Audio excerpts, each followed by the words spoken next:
సరే ఇప్పుడు house numbers ఉంటాయి గదా! సో, ఈ హౌస్ నంబర్స్ కూడా న్యూమరాలజీ ప్రకారం పెట్టుకుంటే మంచిదా? చాలా. అసలు హౌస్ హ్మ్. నంబర్ మనం ఉండేదే అదే హౌస్‌లో గదా! అవును. ఆ హౌస్‌లో ఉన్నప్పుడు మీ డేట్ ఆఫ్ బర్త్‌కు తగ్గట్టుగా గనక హౌస్ నంబర్ ఉంటే, ఆ ఇంట్లో మంచి వాతావరణం ఉంటుంది. హ్మ్. అదే మీ డేట్ ఆఫ్ బర్త్‌కి నెగెటివ్‌గా ఉందనుకోండి, ఆటోమేటిక్‌గా వాతావరణం అంతా చెడిపోతుంది. ఓకే. అసలు ప్లాట్ తీసుకునేటప్పుడు కూడా చాలా జాగ్రత్తలు తీసుకోవాలండి. ప్లాట్ మీద కూడా ఒక నంబర్ ఉంటుంది కాబట్టి, అవును.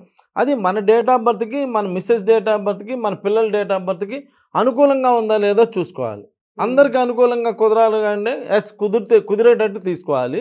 లేదా అట్‌లీస్ట్ యజమాని ఎవరైతే ఆ ఇంటి యజమాని ఉంటారో, హ్మ్. ఆ యజమాని డేట్ ఆఫ్ బర్త్‌కి, ఈ ప్లాట్‌కి ఈక్వల్‌గా ఉందా లేదా చూసుకోవాలి. ఇప్పుడు చాలామంది వాస్తు సిద్ధాంతులు ఏం చేస్తున్నారంటే హ్మ్. ఎవరైనా ఏదైనా ఇల్లు కొనుక్కోడానికి వాళ్ళని తీసుకెళ్ళి చూపిస్తారు కదా! ఈ ఇల్లు అవును. బావుందా? ఈ ఇల్లు బావుందా? అంటే వాళ్ళ లెవెల్‌లో వాళ్ళు వాస్తు అంతా బావుందా? లేదా? చూసుకొని అంతా ఓకే అయితే మీరొక్కసారి నంబర్ కోసం రెహమాన్ గారిని రిఫర్ చేయండి అని చెప్పి చెప్తున్నారు వాళ్ళు గూడా. హ్మ్. హ్మ్. ఎందుకని? ఆ వాస్తు సిద్ధాంతులు తీసుకున్న ఇళ్లల్లోనే ప్రాబ్లమ్ ఉంటే అంటే వాస్తు ప్రాబ్లమ్ కాదమ్మా. హ్మ్. హ్మ్. నంబర్‌లో ప్రాబ్లమ్ ఉంటే వాళ్ళు చాలా ప్రాబ్లమ్స్ ఫేస్ చేసి నన్ను కలిసారు. ఓకే. అదేంటి సార్ నేనంతా వాస్తు ప్రకారం ఉంది మా ఇల్లంతా కూడా చాలా బావుంది. అయినా గాని ఆ ఇంట్లో నెగెటివ్ జరుగుతా ఉన్నది. ఏంటి అంటే చూడండి సార్ మీకు ఈ నంబర్ 36 వచ్చింది కదా! ఈ 36 అనేది హెల్త్ ప్రాబ్లమ్‌కి సంబంధించినటువంటిది.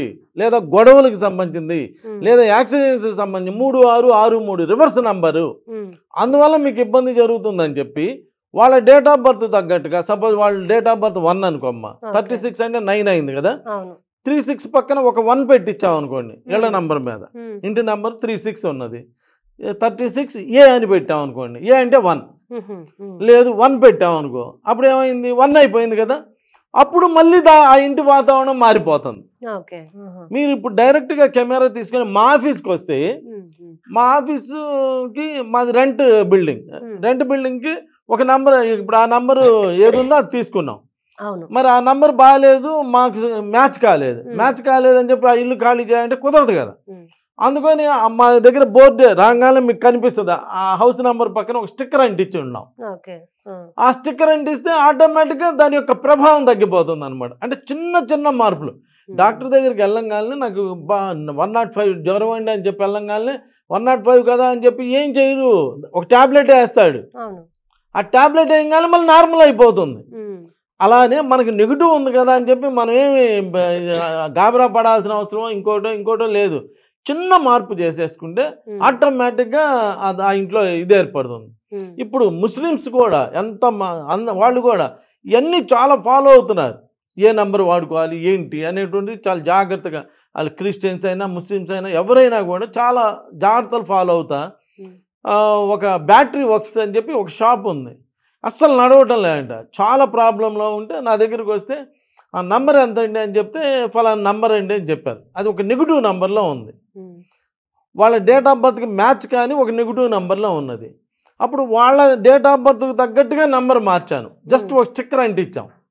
ఇప్పుడు మన స్టిక్కర్‌లాగా ఉంటాయి కదా! అలా స్టిక్కర్ అంటించాం. ఓకే. అంటించిన కాంచి బిజినెస్ డెవలప్ అయింది. ఇప్పుడు బిజినెస్ అనేది ఇప్పుడు ఒక షాప్ తీసుకొని కూర్చుంటామమ్మా. జనం వస్తే బిజినెస్, జనం రాకపోతే బిజినెస్ లేదని అంతేగా. అవును. అవును. ఇప్పుడు జనం రాంగాల్నే షాప్ నేమ్ మార్చేయం కదా! షాప్ అలానే ఉంటుంది. అవును. హ్మ్. జనం వచ్చినప్పుడు బిజినెస్ జరిగినట్టు, రాకపోతే జరగనట్టు. అవును. అలా నంబర్ మారంగాల్నే అది ఆ షాపు జనాన్ని అట్రాక్ట్ చేస్తుంది. హ్మ్. అట్రాక్ట్ చేయంగానే ఆళ్ళొస్తారు, కొనుక్కుంటారు. ఆటోమేటిక్‌గా బిజినెస్ జరుగుతది. హ్మ్. ఈ విధంగా షాపు నంబర్ తీసుకోవటంలో గూడా, లేదా బిజినెస్ ఇంటి నంబర్ తీసుకోవటం గానీ, లేదా బిజినెస్ హౌసెస్ ఉంటాయి కదా! అవును. అవి తీసుకునేటప్పుడు గూడా, ఆ నంబర్ గూడా మనకు అనుకూలంగా వాస్తు ఎంత బాగున్నప్పటికీ, హ్మ్. ఇది హ్మ్. వాస్తు సిద్ధాంతులను గూడా మీరు అడగొచ్చమ్మా. ఓకే. ఎంత బాగున్నా నంబర్ గూడా మంచి నంబర్ బాంబే నుంచొచ్చి హ్మ్. హౌస్ నంబర్‌లు తీసుకెళ్తున్నారమ్మా. అబ్బా! బాంబే నుంచొచ్చి ఏవండీ నేను ఫలానా విల్లా కొనుక్కోబోతున్నా నంబర్ ఎంత? హ్మ్. నేను ఫలానా షాప్ తీసుకోబోతున్నా నంబర్ ఎంత? అని చెప్పి ఓన్లీ నంబర్ కోసమే బాంబే నుంచి వచ్చి తీసుకెళ్తున్నారు. హ్మ్. అలా ఆ నంబర్‌లు దాని మీద అంత ఎఫెక్ట్ చూపిస్తున్నాయి.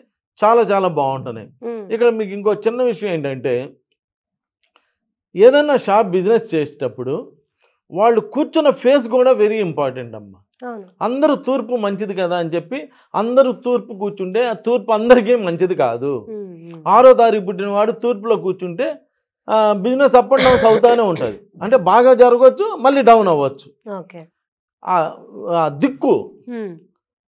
6వ తారీఖు వాళ్ళకి 6 నెంబర్కి రిలేటెడ్ వాళ్ళు దక్షిణం ఎవరు ప్రిఫర్ చేయరమ్మా. దక్షిణ ఆగ్నేయం చూస్తా కనుక కూర్చుంటే కుబేర స్థానం విపరీతమైన సంపద వస్తుంది. నేను ఎంతోమందిని చూసా. ఇలా ఆ డేట్ ఆఫ్ బర్త్కి తగ్గట్టుగా మ్యాచింగ్ చూసుకోవాలి, అంతేగాని ఈ దిక్కు మంచిది తూర్పు మంచిది అని వదిలేయటం కాదు, లేదు పడమర మంచిది అని వదిలేయటం కాదు. తూర్పు ఎవరికి మంచిది, అలానే ఉత్తరం ఎవరికి మంచిది, పడమర ఎవరికి మంచిది అనేది ఆలోచించుకోవాలి.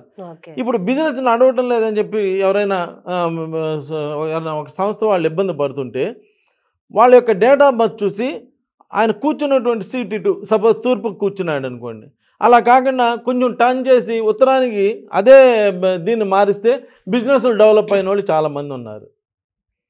అలా ఉంటుంది అనమాట. ఒక్కొక్కళ్ళు కూర్చున్న ఫేస్ కూడా ఉంటుంది. అట్లా అని చెప్పి టీ తాగేటప్పుడు కూడా కూర్చోవడం అంటే అలా అని కాదు, మొండిగా కాదు నేను అనేది. మనకి ఇంపార్టెంట్ పనులు చేసేటప్పుడు ఆ దిక్కులో కూర్చొని ఆ దిక్కులో చేసుకుంటే అద్భుతమైన రిజల్ట్స్ వస్తాయి. Thank you.